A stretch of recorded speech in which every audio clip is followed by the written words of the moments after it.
Last lecture था, जो हमारी लास्ट क्लास थी, उसमें basically we had started discussing about culpable homicide and murder, right. कुछ बेसिक्स हमने डिस्कस किए थे। बेसिकली हमने देखा था कि अनलॉफुल होमोसाइड आपका क्या होता है, कल्पेबल होमोसाइड का मतलब क्या होता है, right. Culpable homicide amounting to murder और नॉट अमाउंटिंग टू मर्डर के बेसिक्स क्या होते हैं। बेसिकली कल्पेबल होमोसाइड और अमाउंटिंग टू मर्डर और not amounting to murder basically है क्या जीनस है और क्या स्पीशीज है। ऑलराइट, सो नाउ आज हमारा जो डिस्कशन है वो हम आगे बढ़ाएंगे, कुछ और बेसिक्स के बारे में आज के सेशन में हम बात करने वाले हैं।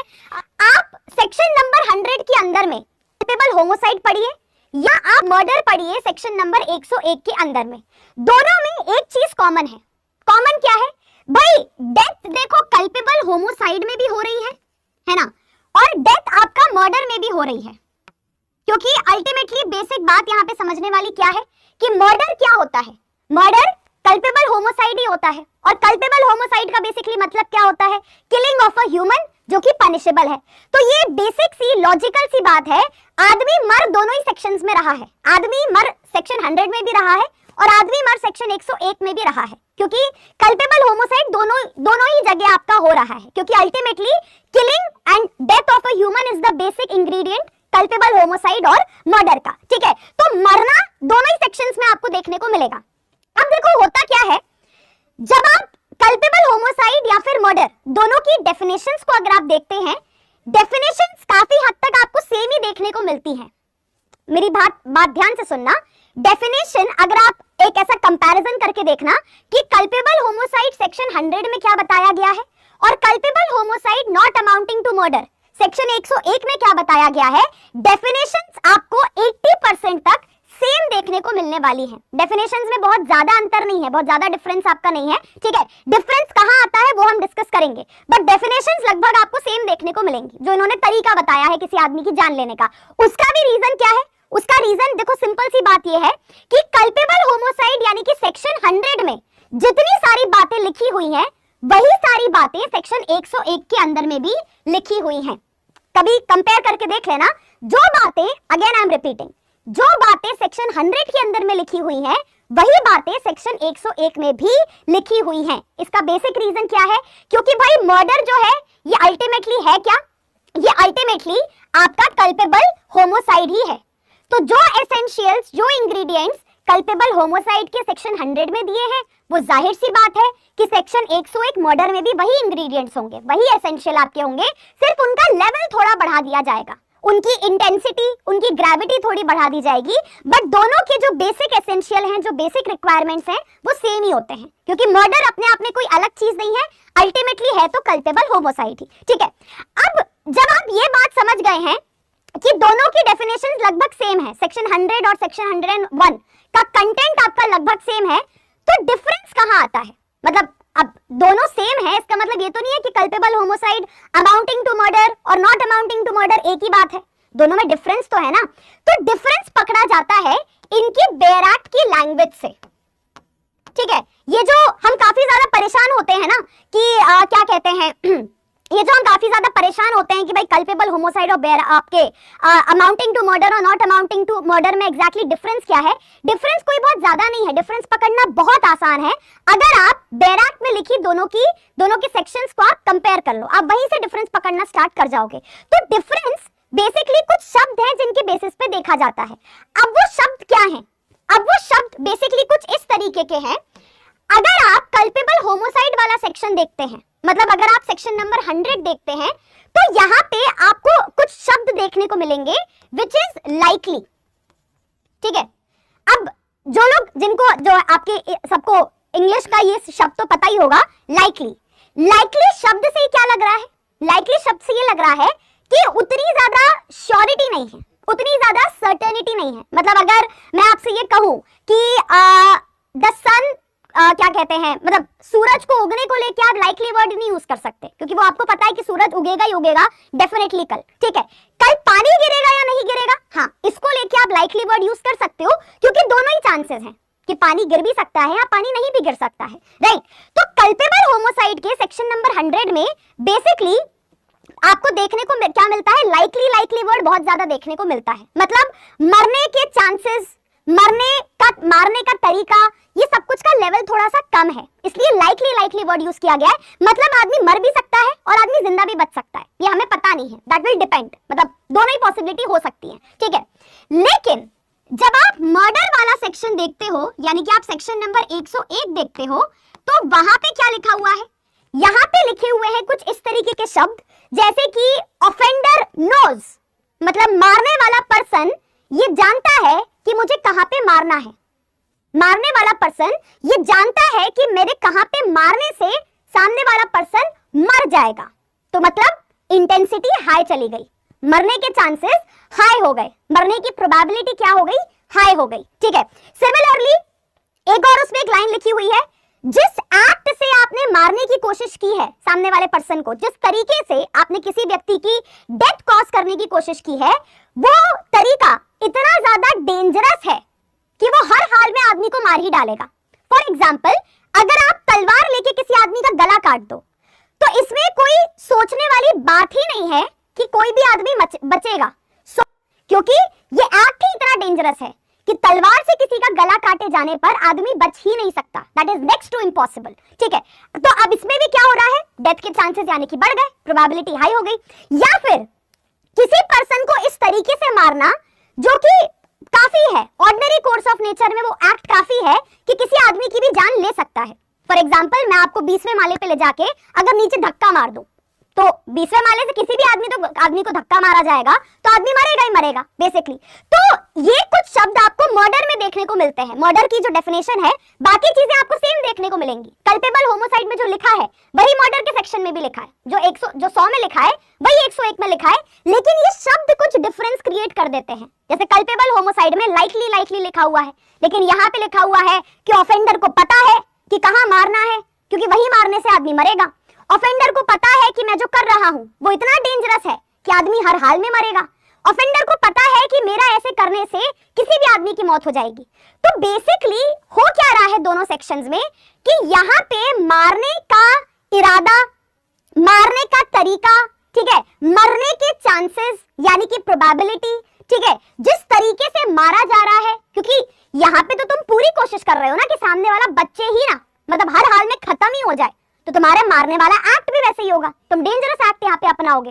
तो कल्पेबल होमोसाइड और मर्डर में क्योंकि बाकी का सेक्शन आपका पूरा सेम है, तो डिफरेंस जो है वो समझा जाता है इन्हीं शब्दों के बेसिस पे, कि जहां मरने का चांसेस, ठीक है, जहां मरने के चांसेस ज्यादा हो जाते हैं, प्रोबेबिलिटी आपकी हाई हो जाती है मरने की, वो सारा आपका हो जाता है मर्डर सेक्शन 101 के अंदर में। जहां प्रोबेबिलिटी 50-50 टाइप की है, हो सकता है सामने वाला मर जाए, हो सकता है सामने वाला बच भी जाए, ये तुमको भी नहीं पता, ये बाकी किसी और को भी नहीं पता, मरेगा नहीं मरेगा वो डिपेंड करेगा आपके आगे जाके, ठीक है। तो यहाँ पे आपका कहाँ फॉल कर जाएगा, ये सारे केसेस आपके फॉल कर जाते हैं कल्पेबल होमोसाइड में। तो होता क्या है कि जब जज के सामने भी ये सवाल पहुंचता है कि भाई कहीं पे किसी आदमी की जान ली गई है, अब ये जो जान ली गई है ये कल्पेबल होमोसाइड में जाएगा या ये मर्डर में जाएगा, तो जज को क्या करना होता है, जज को इन्हीं शब्दों के ऊपर खेलना होता है, क्योंकि भाई सेक्शन तो दोनों ही पूरे सेम है, जो यहाँ लिखा है वही यहाँ पे लिखा है, तो आप डिफरेंस कैसे क्रिएट करोगे, आप कैसे समझोगे कि ये कल्पेबल होमोसाइड था या फिर ये मर्डर था। आपको इन्हीं शब्दों के बेसिस पे देखना पड़ेगा कि भाई किस इंटेंसिटी से, मरने के चांसेस कितने ज्यादा थे, किस तरीके से मारा गया, यही आपका डिसाइडिंग रोल प्ले करते हैं कि कोई भी केस इधर जाएगा या इधर जाएगा। अब मेरे आपसे दो सवाल हैं, डिपेंडिंग ऑन जो आपको एक बेसिक अंडरस्टैंडिंग हो गई होगी कि कल्पेबल होमोसाइड और मर्डर क्या होता है ना, थोड़ा बेसिक तो समझ में आ गया होगा, पूरा नहीं समझ में आया कोई बात नहीं, अभी हमने सेक्शन पढ़ा भी नहीं, अभी सेक्शन पढ़ेंगे तो और अच्छे समझ में आ जाएगा, एक बेसिक ओवरव्यू तो समझ में आ गया होगा, राइट। अब मेरे दो सवाल हैं आपसे, अब आपको इन दोनों सवालों में मुझे ये जवाब देके बताना है कि कहां पे कल्पेबल होमोसाइड हो रहा है और कहां पे मर्डर हो रहा है, ठीक है। दो उदाहरण है आपके सामने, ए नाम का एक पर्सन है, ये बी नाम के एक पर्सन के ऊपर हमला करता है, अटैक करता है, ठीक है, इसको मारने के लिए, इसको जान से खत्म करने के लिए, ठीक है।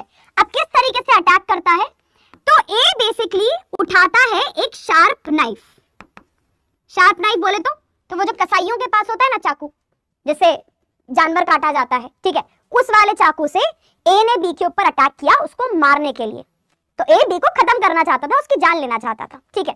दिस इज वन एग्जांपल, तो दिस इज, हम इसको कह देते हैं आपका एग्जांपल नंबर 1। एग्जांपल नंबर 2, ए नाम का एक पर्सन है, ये बी नाम के एक पर्सन के ऊपर अगेन अटैक करता है, इसको मारने के लिए, इसको जान से खत्म करने के लिए। इस बार अटैक का तरीका थोड़ा सा अलग है। इस बार अटैक का तरीका कुछ ये है कि जो आपके प्लास्टिक के चाकू आते हैं ना, जो मतलब बच्चों के किचन सेट में आते हैं, बच्चों का किचन सेट होता है ना, जिसमें तुम भी खेले होगे बचपन में, बच्चों के किचन सेट आते थे घर घर खेलने वाले, तो घर घर खेलने वाले में भी ना ऐसे कुछ चाकू औजार टाइप के आते हैं, राइट। तो ऐसा सा प्लास्टिक सा एक चाकू सा, मतलब जिसमें कोई धारी ना हो, है ना, ऐसे से चाकू से, जिसको अपन अंग्रेजी में कहते हैं क्या, एक ब्लंट चाकू, एक ब्लंट नाइफ से ए ने बी के ऊपर अटैक किया अगेन उसकी जान लेने के लिए। अब एक सिंपल से सवाल का जवाब दो, यहाँ पे कहाँ पे मर्डर है और यहाँ पे कहाँ पे culpable homicide not amounting to murder है। मतलब कौन सा केस सेक्शन 100 के अंदर में जाएगा। देखो 4-5 पॉइंट्स होते हैं, उसके बेसिस पे ना ये 4-5 पॉइंट्स अपने दिमाग में सेट कर लो, ठीक है, उससे आपके एग्जाम्पल बेस्ड क्वेश्चंस भी आराम से सॉल्व हो जाएंगे। सबसे पहला सवाल, इंजुरी सबसे ज्यादा कहां पे घातक वाली होगी, सबसे डेंजरस वाली इंजुरी, सबसे हाई लेवल की इंजुरी कहां पे कॉज की जा रही है, कि मतलब सामने वाले के ऊपर बुरी तरीके से प्रहार किया जा रहा है। ऑब्वियसली बात है कि इंजुरी यहां पे ज्यादा होगी, क्योंकि तरीका यहाँ पे एक शार्प नाइफ यूज किया गया है ना, तो इंजुरी का लेवल, चोट का लेवल, इंजुरी का लेवल हाई होगा, ज्यादा ऊपर होगा, ठीक है। यहाँ पे अपन एक प्लास्टिक का ब्लंट सा चाकू यूज कर रहे हैं, तो जाहिर सी बात है इंजुरी का लेवल कम होगा। तो पहला अपन ने क्या किया देखने के लिए कि इंजुरी कैसी कॉज हुई है, राइट। दूसरा अपन यहाँ पे क्या देखेंगे, दूसरा अपन यहाँ पे देखेंगे इंस्ट्रूमेंट कौन सा यूज किया गया है। अगर कोई इंस्ट्रूमेंट यूज करके मारने की कोशिश की गई है तो जाहिर सी बात है कि भाई ज्यादा डेंजरस टाइप का इंस्ट्रूमेंट कहाँ यूज हुआ है, यहाँ पे हुआ है, तो ज्यादा मरने के चांसेस भी ज्यादा जाहिर सी बात है कहाँ होंगे, यहाँ पे होंगे। तो दूसरा डिफरेंस तुमने देखा यहाँ पे इंजुरी के बेसिस पे, ये वही पॉइंट्स मैं आपको बता रही हूँ जिसके बेसिस पे आपने भी जज किया होगा, आपने भी डिफरेंस क्रिएट किया होगा कि कहाँ कल्पेबल होमोसाइड है और कहाँ पे मर्डर है, ठीक है। तीसरा अगर हम बात कर लेते हैं नॉलेज के बारे में, नॉलेज बोले तो मैं अगर एक धारीदार चाकू लेके, एक शार्प नाइफ लेके अगर आपके ऊपर धावा बोल दूं, ठीक है, तो मुझे पता है कि ये धारीदार चाकू इतना लेवल का धारीदार है कि इससे तुम्हारे ऊपर अटैक होने पे you will go, you will die, ये मुझे पता है। और अब मुझे पता है और फिर भी ये जानने के बाद भी मैं एक धारीदार चाकू से आपके ऊपर अटैक कर रही हूं, दैट शोज कि मैं आपको खत्म ही करना चाहती थी। मेरा कोई चांस ही, मेरा कोई इरादा ही नहीं था कि तुम बच जाओ कहीं से भी। माय 100% इरादा वाज कि तुम खत्म हो जाओ, ऑन द स्पॉट तुम्हारी डेथ हो जाए। तो मेरा नॉलेज का लेवल ज्यादा है, जहां पे आदमी थोड़ा शार्प टाइप की चीज को यूज कर रहा है या थोड़े डेंजरस वाले एक्ट को यूज कर रहा है। यहां पे आप ये कह सकते हो, मेरे दिमाग में ये ख्याल रहा होगा कि तुम मर भी सकते हो या तुम बच भी सकते हो, क्योंकि मेरे को पता है ना प्लास्टिक का चाकू है, ज्यादा क्या ही कर देगा। प्लास्टिक का चाकू घुसा तुम्हारे अंदर, ठीक है, प्लास्टिक का चाकू घुसा तुम्हारे अंदर तो तुम्हें हो सकता है छोटी सी चोट आ जाए। अब बाकी तुम बहुत ही सेंसिटिव टाइप के आदमी निकले तो हो सकता है तुम मर भी जाओ यहाँ पे। तो यहाँ पे मुझे पता है कि जहाँ पे मैं प्लास्टिक का चाकू यूज कर रही हूँ, दिस शोज कि मेरा एकदम तुमको निपटाने का, खत्म करने का इरादा नहीं है, मतलब कोई भी बहुत ज्यादा डेंजरस घातक एक्ट नहीं कर रही हूँ तुम्हारे ऊपर। तो तीसरा पैरामीटर क्या हो गया देखने का, तीसरा पैरामीटर इज नॉलेज, ठीक है।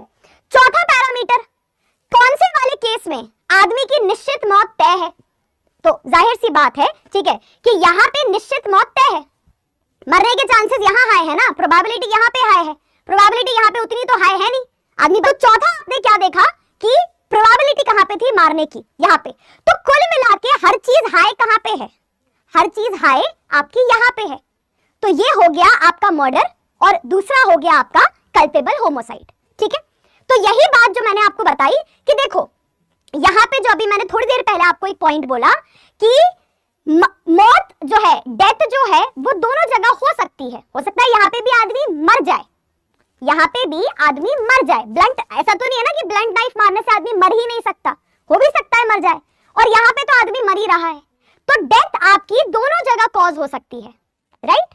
लेकिन डिफरेंस कहाँ पे आ रहा है, डिफरेंस आ रहा है तरीके में, डिफरेंस आ रहा है तरीका, एक्ट जो तुमने किया है उसके बेसिस पे अपन डिसाइड कर पा रहे हैं। भाई मौत तो अगर दोनों ही जगह हो रही है, कल्पेबल होमोसाइड अगर दोनों ही जगह हो रहा है ना, तो अपन अब डिसाइड कैसे करेंगे, तो अपन डिसाइड करेंगे इन्हीं पैरामीटर्स के बेसिस पे कि इंस्ट्रूमेंट कौन सा यूज हुआ, क्या तुमको पता था इसे खाने से आदमी मर ही जाएगा, मरने के चांसेस कहाँ पे हाई थे, किस लेवल से तुमने सामने वाले के ऊपर अटैक किया है। तो बेसिक एसेंशियल्स दोनों जगह सेम होते हैं, डिफरेंस कहाँ आता है? मरने की प्रोबेबिलिटी में आता है, उसी के बेसिस पे डिसाइड किया जाता है, ठीक है। तो बेसिकली ये आपका एक बेसिक डिफरेंस होता है किसके बीच में? ये आपका एक बेसिक डिफरेंस होता है कल्पेबल होमोसाइड और मर्डर के बीच में। तो आई होप इन एग्जांपल से आप ये समझ गए होंगे कि दोनों के बीच का डिफरेंस बेसिकली क्या होता है। तो जो मैं आपको बता रही थी, ठीक है, जो मैं अभी आपको बता रही थी कि अपन बेसिकली क्या देखते हैं, कोई भी केस को, अब ध्यान से सुनो, अब अपन आ रहे हैं मेन बात के ऊपर, ठीक है। कोई भी केस कल्पेबल होमोसाइड में जाएगा या कोई भी केस मर्डर में जाएगा, इसके लिए अपन को क्या देखना होता है? अपन को देखना होता है डिग्री ऑफ प्रोबेबिलिटी। क्या कहते हैं इसको? इसको कहते हैं डिग्री ऑफ प्रोबेबिलिटी, यानी कि मरने का चांस, मरने की प्रोबेबिलिटी कहां पे ज्यादा थी और कहां पे कम थी, उसके बेसिस पे डिसाइड होगा कि कल्पेबल होमोसाइड है या मर्डर है। अब ये तो मैंने वेगली आपको बता दिया कि डिग्री ऑफ प्रोबेबिलिटी कहां पे ज्यादा है या कहां पे कम है। तो ऑब्वियस सी बात है, अपन डिग्री ऑफ प्रोबेबिलिटी कैसे चेक करते हैं? तो चेक करने के लिए, अब ध्यान से सुनो, चेक करने के लिए सेक्शन नंबर 100 और सेक्शन नंबर 101 के जो एसेंशियल्स हैं ये आपको पता होने चाहिए। एक चीज गांठ बांध लेना जिंदगी भर के लिए, अगर कभी भी कल्पेबल होमोसाइड या मर्डर के बीच का डिफरेंस आप गलत नहीं करना चाहते हो, ठीक है, दोनों के बीच का डिफरेंस आप एकदम सटीक तरीके से समझना चाहते हो, तो याद रखना कि इन दोनों सेक्शंस के जो एसेंशियल्स हैं, जो की टर्म्स हैं, वो मैं आपको बताऊंगी क्या है, वो अगर आपने अपने दिमाग में बिठा लिए, you will never get any single question wrong. जिंदगी में आपका कभी ऐसा नहीं होगा कि आप कल्पेबल होमोसाइड या मर्डर का जो सवाल है वो गलत करके आ जाओ कि कहां पे क्या हो रहा है। इवन आप अगर केसेस भी पढ़ोगे, जो रीसेंट केसेस आते हैं आपके, वो भी पढ़ोगे, आप फैक्ट्स पढ़ के समझ जाओगे कि कहां पे कल्पेबल होमोसाइड है, कहां पे मर्डर है, प्रोवाइडेड इनके एसेंशियल्स को आप अपने दिमाग में अच्छी तरीके से बिठा लो, ठीक है। अब हम आ जाते हैं यहाँ पे कल्पेबल होमोसाइड के एसेंशियल्स के ऊपर, ठीक है। इसके लिए पहले एक बार सेक्शन को रीड कर लेते हैं, है ना। अब देखो सेक्शन को पढ़ने का यहाँ पे तरीका क्या है। ये सेक्शन जो आपको 4 लाइनों का ये सेक्शन आपको दिखता है, सेक्शन नंबर 100, इसे आपको क्या करना है? 4-5 भागों में डिवाइड करना है। 4-5 भाग आपके क्या है? पहला भाग तो आपका ये है कॉजेज डेथ।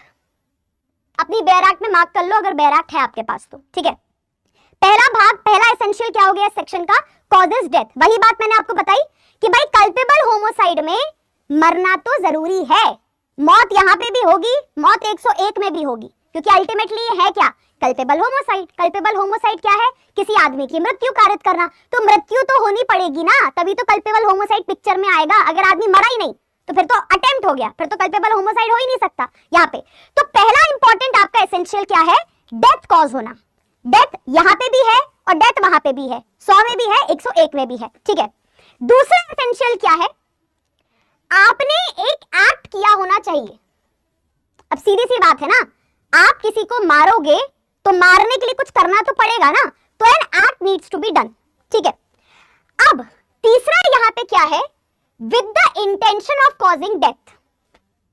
आपने कोई ऐसा एक्ट किया जहां पे आपने सामने वाले की मृत्यु कारित की, आपने उसको जान से मार दिया, जहां पे पहला या तो आपका इंटेंशन था उसको मारने का, तभी आपने एक ऐसा एक्ट किया और आपने उसको मार दिया।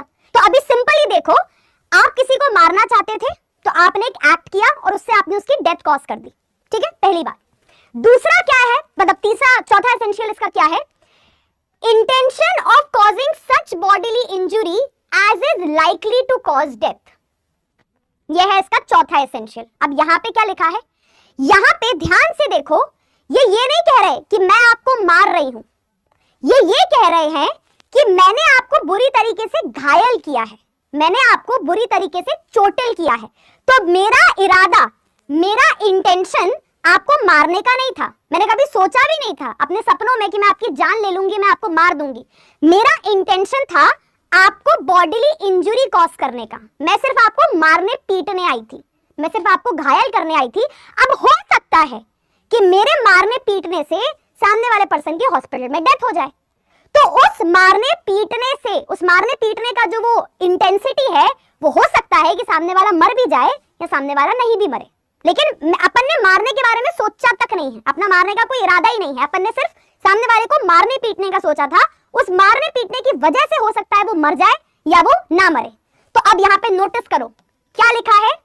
लाइकली वर्ड लिखा हुआ है, मतलब डिग्री ऑफ प्रोबेबिलिटी मरने का क्या है, बहुत ही लो है, क्योंकि पहली बात तो सामने वाला मारना ही नहीं चाहता, तो जब मारना ही नहीं चाहता तो उस तरीके से वो अटैक भी नहीं करेगा सामने वाले के ऊपर, तो मतलब सामने वाला मर भी सकता है या नहीं भी मर सकता है। ठीक है, तीसरा क्या लिखा हुआ है, मतलब पांचवा एसेंशियल इस सेक्शन का, knowledge that he is likely by such an act to cause death.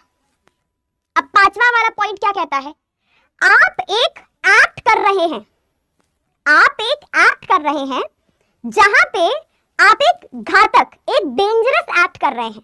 इसका एक सिंपल सा एग्जांपल, एक लेटेस्ट एग्जांपल मैं आपको दे सकती हूं। पुणे का पोर्शे वाला एक्ट आप सभी लोगों ने सुना होगा, राइट? कोई तो पुणे के पोर्शे वाले केस में क्या हुआ, एक लड़का बहुत ज्यादा ठीक है, एक लड़का बहुत ज्यादा अल्कोहल पी के 200 किलोमीटर की स्पीड से गाड़ी दौड़ाता हुआ लेके जाता है सड़क के ऊपर, दो लोगों को उड़ाता है और उनकी डेथ कॉज कर देता है। अब ये जो पर्टिकुलर केस है ना, ये जो अभी पूरा ये पुणे का पोर्शे वाला केस है, ये आपका इसी वाले केस में फॉल करता है। अगर आपने केस को अच्छी तरीके से फॉलो किया हो तो जो पुणे पुलिस है उन्होंने यही कहा था जुवेनाइल जस्टिस कोर्ट में कि ऐसे तो जो ये एक्सीडेंटल के केसेस होते हैं, इन्हें अपन क्या कहते हैं, इन्हें अपन कहते हैं ना कॉजिंग डेथ बाय नेग्लिजेंस।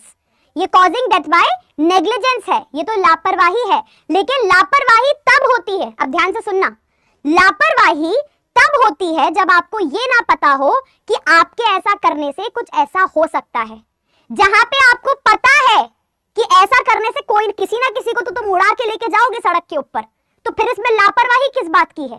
फिर तो यहाँ पे नॉलेज है ना कि तुम्हारे इस एक्ट से किसी ना किसी आदमी की तो मौत हो ही सकती है, किसी ना किसी आदमी की तो कोई ना कोई तो मरेगा डेफिनेटली, चांसेस तो है ही आपके। तो फिर इसमें डेथ बाय नेग्लिजेंस कहां से आया, इसमें लापरवाही कहां से आई? ये तो आपको पता ही था कि इस ऐसे 200 किलोमीटर की स्पीड पे भरी सड़क में गाड़ी चलाने से, वो भी अल्कोहल कंज्यूम करके, है ना, कोई ना कोई आदमी तो टपकेगा, वो दो नहीं टपकते, उनकी जगह कोई और टपक जाता, but somebody must have died definitely.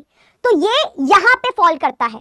तो बेसिकली ये जो तीसरा वाला पॉइंट है ना, इसमें वो लोग कवर किए जाते हैं जिनका कोई पर्टिकुलर इरादा नहीं था किसी को मारने का या किसी के ऊपर अटैक करने का, ये सिर्फ कोई डेंजरस सा काम कर रहे थे, ये सिर्फ कोई डेंजरस सा एक्ट कर रहे थे।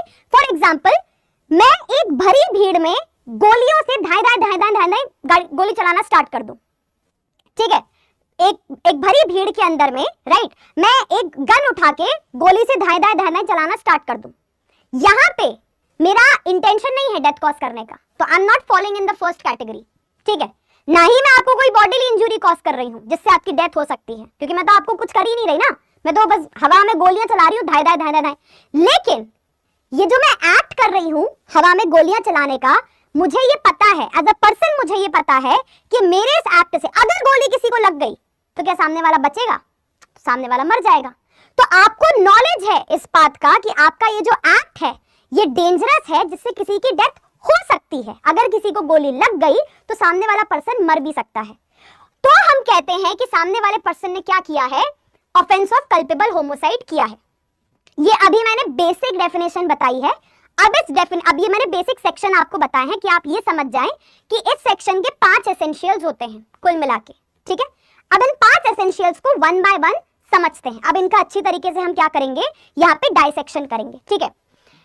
पहले तो एक चीज अपने माइंड में क्लियर रखिए, और वो ये है ना, कल्पेबल होमोसाइड का ये जो सेक्शन है, सेक्शन नंबर 100, ये 3 टाइप के मेंस रिया के बारे में बात करता है। मेंस रिया आप सभी लोगों को पता है मेंस रिया क्या होता है, ठीक है। मेंस रिया बेसिकली क्रिमिनल लॉ का बेसिक रूल होता है, जो ये कहता है, ठीक है, जो ये कहता है कि किसी भी पर्सन को किसी भी ऑफेंस के लिए गिल्टी डिक्लेयर करने के लिए, किसी भी पर्सन को, किसी भी अपराधी को किसी भी ऑफेंस के लिए सजा देने के लिए मेंस रिया होना जरूरी होता है। मतलब आप सिर्फ ये मत देखो कि उसने किसी के ऊपर अटैक किया है, किसी की जान ले ली, आप ये भी देखो कि उसके दिमाग में क्या था जान लेते हुए। यही हम कहते हैं ना कि भाई एक 7 साल से कम उम्र के बच्चे को या एक पागल दिमाग के आदमी को हम सजा क्यों नहीं देते? भाई एक 5 साल का आदमी किसी का मर्डर कर रहा है तो मर्डर तो वहां पे भी हुआ है ना, जान तो वहां पे भी किसी की गई है, फिर वो 5 साल के बच्चे को सजा क्यों नहीं दी जा रही? क्योंकि वहां पे सिर्फ एक्टस रिया है, वहां पे गिल्टी एक्शन है, गिल्टी माइंड नहीं है, यानी कि वहां पे मेंस रिया गायब है। तो अपने को क्या चाहिए होता है किसी आदमी को पनिश करने के लिए? अपन को चाहिए मेंस रिया भी, ठीक है। सेक्शन नंबर 100, तो गिल्टी माइंड सबको समझ में आ गया, ठीक है। सेक्शन नंबर 100 तीन टाइप के मेंस रिया के बारे में बात करता है। तीन अलग अलग टाइप का मेंस रिया आपको बताया गया है, क्योंकि तीन अलग अलग टाइप की चीजें हो रही हैं सेक्शन नंबर 100 के अंदर में। पहला क्या हो रहा है? पहले में आपको बताया गया, आपने किसी के ऊपर सीधे प्रहार किया, किसी के ऊपर अटैक किया और उसकी जान ले ली। You did an act with the intention of causing death and you caused the death. तो पहले वाले पॉइंट में क्या हो रहा है? तुमने किसी के ऊपर अटैक किया और आदमी तुरंत मर गया, खत्म हो गया। ये एक टाइप का गिल्टी माइंड है, ये एक टाइप का गिल्टी इंटेंशन है, क्योंकि वो यही सोच के आया होगा ना कि मुझे इसको तुरंत खत्म करना है, मुझे इसको तुरंत निपटाना है। यहाँ पे दूसरा टाइप का मेंस रिया क्या है?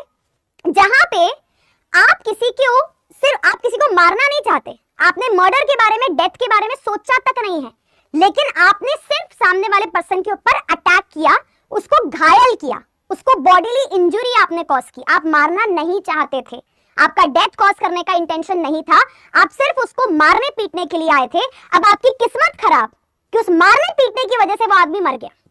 तो ये हुआ दूसरा टाइप का mains Riya. This is second kind of guilty intention, जहां पे आपने मारने के बारे में नहीं सोचा था, यू ओनली थॉट अबाउट कि आपको सामने वाले पर्सन पे अटैक करना है। और तीसरा मेंस रिया क्या है?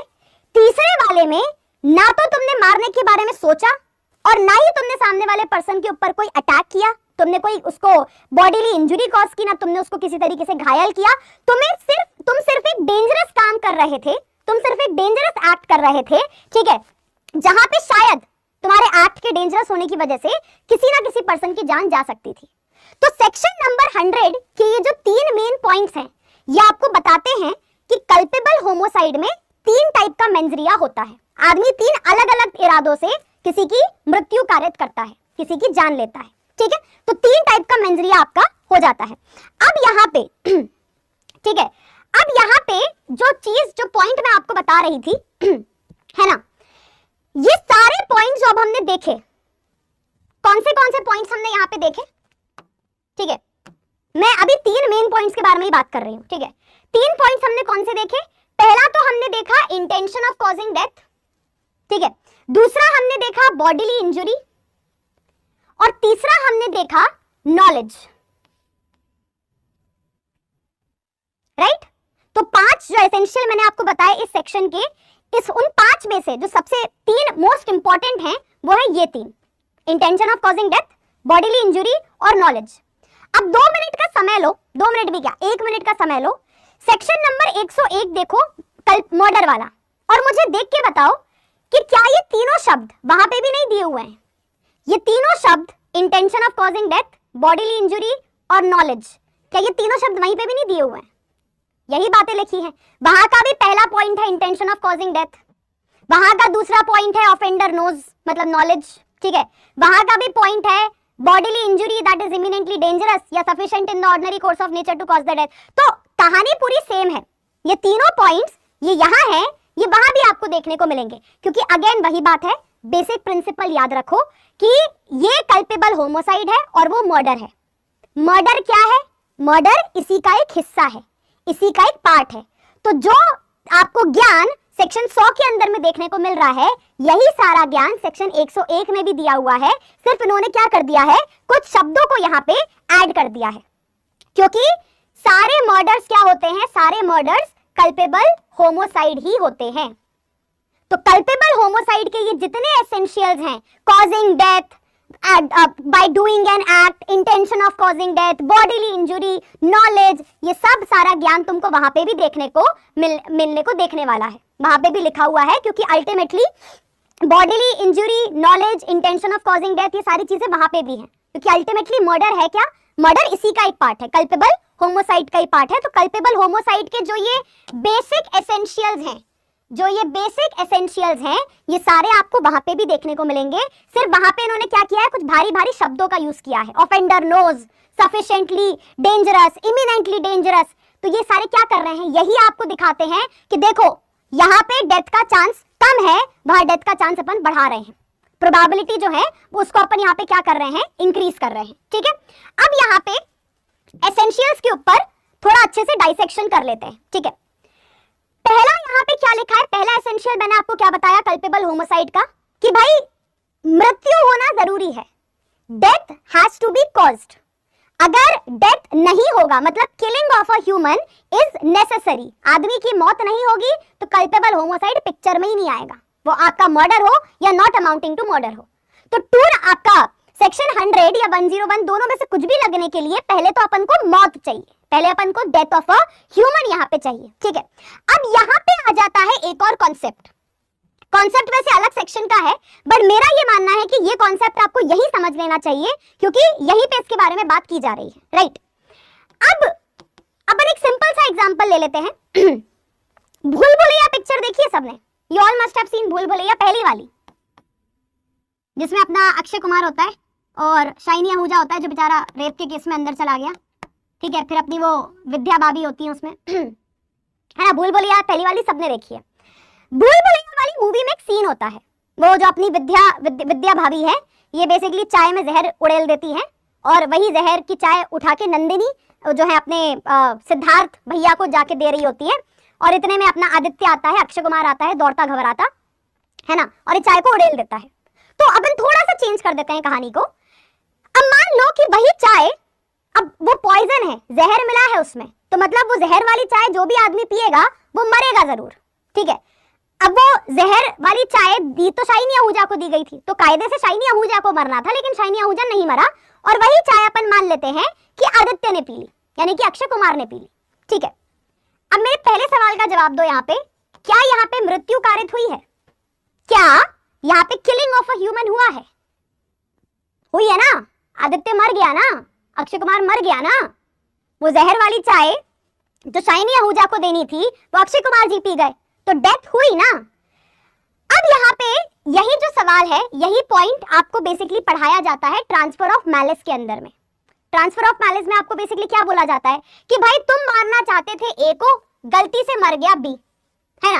अब ए मरे या बी, अपने को क्या, अपने को तो कल्पेबल होमोसाइड के लिए एक ही चीज देखनी है ना, अपने को चाहिए मौत, अपने को चाहिए किलिंग ऑफ अ ह्यूमन, अपने को चाहिए कल्पेबल होमोसाइड। तो भाई कल्पेबल होमोसाइड हुआ ना, तो तुम बंदा छोड़ो, तुम ये देखो कल्पेबल होमोसाइड हुआ ना, तो अपन को इतने से ही फर्क पड़ता है।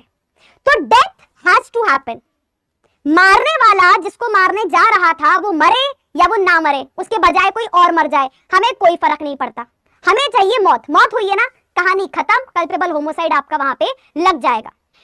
अब यहाँ पे दूसरा एसेंशियल आपका क्या निकल के आ जाता है? दूसरा एसेंशियल आपका यहाँ पे निकल के आ जाता है बाय डूइंग एन एक्ट। दूसरा एसेंशियल क्या है? Bye doing an act. अब मेरे क्विकली एक सवाल का जवाब दो, एक्ट का मतलब क्या होता है? एक्ट में हमने पढ़ा था कि एक्ट में आती है दो चीजें। एक्ट में आता है या तो ऐसे करके मार देना, ये भी एक्ट है, लेकिन एक्ट में एक और चीज आती है that is called as omission. मतलब तुमने कुछ किया नहीं है लेकिन जो करना चाहिए था वो भी नहीं किया है, तो देयर इज अ ओमिशन। तो act includes all acts also, it includes all omissions also. कि कुछ करना भी एक्ट है और कुछ ना करना जो करना चाहिए था वो भी एक तरीके का एक्ट है। तो यहाँ पे when they are saying by doing an act, तो डूइंग एन एक्ट का मतलब ये है बेसिकली वो काम जिससे तुमने किसी की जान ली है। ये कोई एक्ट भी हो सकता है, तुमने चाकू लेके मार दिया, दैट इज एन एक्ट। तुमने आदमी को डुबा के मार दिया, दैट इज एन एक्ट। तुमने उसको 25वीं मंजिल से धक्का देके मार दिया, दैट इज एन एक्ट। लेकिन इसमें ओमिशन भी आता है। तो अगर तुम किसी पर्सन को 1 महीने तक खाना खाने को ना दो, तो इसमें तुमने कोई एक्ट नहीं किया है, बट तुम्हें जो करना चाहिए था तुमने वो भी नहीं किया, तो तुम्हारे खाना ना देने की वजह से उस आदमी की डेथ हो गई, वो आदमी मर गया। तो this is basically what, this is your omission. तो ये कॉन्सेप्चुअली ध्यान रखना यहाँ पे when they are writing act कि किसी एक्ट से किसी आदमी की मृत्यु कारित की गई है, that act means a proper act also, जहां पे आपने अपफ्रंट जाके एक्सप्लिसिटली कोई चीज करी हो। It also includes not doing something that you were supposed to do, मतलब it includes your omission also. अब जो आगे का पार्ट है, जो रिमेनिंग पार्ट है, ये हम अगली क्लास में डिस्कस करेंगे, ठीक है। रिमेनिंग पार्ट में बेसिकली जो बाकी के आपके 3 बचे हुए एसेंशियल्स हैं, इनका dissection I am going to be doing.